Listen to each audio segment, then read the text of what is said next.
No white people was from over there. White people are from Europe, the Caucasus Mountains, those places, not over there in what they call Africa, or what they changed and now they calling it the Middle East in this particular part. But as I showed y'all, Jerusalem and all that, that's Africa. Palestine, Africa. Okay? You see how they flip-flop? She made a statement of fact, not for her own opinion, but fact. There's a difference between believing in Santa and believing in Jesus or the Buddha. Buddha did not come from Kansas. Jesus was not born in a manger in central Pennsylvania. He was a man of color. He was a man of color.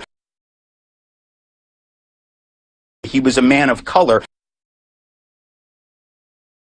He was a man of color. He was a man of color. And the fact that we have represented him for centuries, literally as a white man, speaks to the entire history of white supremacy. We can act like it didn't happen. We can make it the punchline of a joke. But the reality is this iconography, Jesus more so than Santa, I agree with Mel here, Jesus more so than Santa is a real problem. There's a reason we've represented these icons as white. It's not a coincidence that we've done that. Right, Tim. It's not a coincidence that you guys did that, you know. You represented the one they call Jesus, or Yahushua, Yahweh Shai, whatever you want to call him. It's not a coincidence that you guys did that, because once again, this is what you do. And then when someone asks, you say it doesn't matter. So why was it important for you to represent his image in that manner? Why was it so important? You see? Now we're getting to the heart of things. Now we're getting to the heart of things. But as he said, he was a man of color.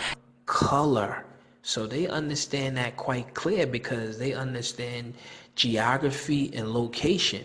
And for those Christians who don't even read the Bible, but yet they say they believe in God or the Word or Jesus or whatever, you don't know geography. And you don't even read the words of the Father.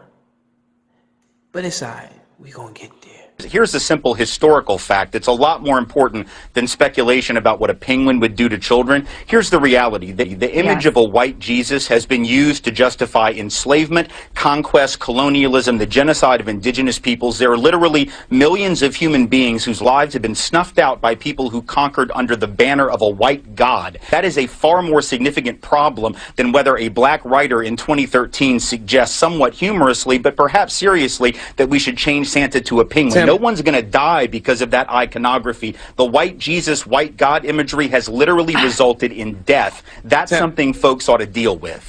That the power of others to make Jesus or to make Christ as they view him has never come close to the power of the European power to make Jesus white. In other words, black folks can think Jesus is black and view Christ as black, but at the end of the day, the image that has been used to dominate Christianity in this world and on this planet is the white image. So therefore, you can believe, you can think Jesus looks like whatever you want, or that Christ looks like whatever you want. Ultimately, though, there is such a thing as power, and it's not equitable. And so if certain people have been able to impose their image of the Christ, of the Savior on others, or God, or Adam and Eve, the first human beings ostensibly as white people, to believe that that doesn't have an effect is to believe that advertising doesn't have an effect. It's to believe that companies that spend billions of dollars don't actually sell you stuff based on the images they use, which is nonsense.